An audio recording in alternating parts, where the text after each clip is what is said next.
অনেকদিন আম খাওয়া হয়নি, কোন গাছে আম পাওয়া যাচ্ছে দেখি বুঝলি। ওই গাছে আম লাগছে, তো দেখে আসি।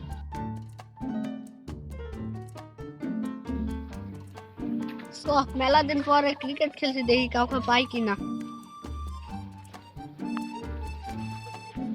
শুভ দেখি ক্রিকেট খেলবে নাকি। পাঁচশো তো বাইরে গেল, মোবাইলে গেম খেলতে যাই। তুই ডাইরেক্ট আসছি? হ্যাঁ শুভ ক্রিকেট খেলবি নি? খেলি কি? বেশি সময় নাই, তাড়াতাড়ি খেলবো। এখন খেলবি? এখন তো বেলাই নাই, এখন খেললে আমাকে আগে ব্যাট দিতে দিবে। তোকে আগে ব্যাট দেবো না, দল দল ভেঙে খেলা হবে।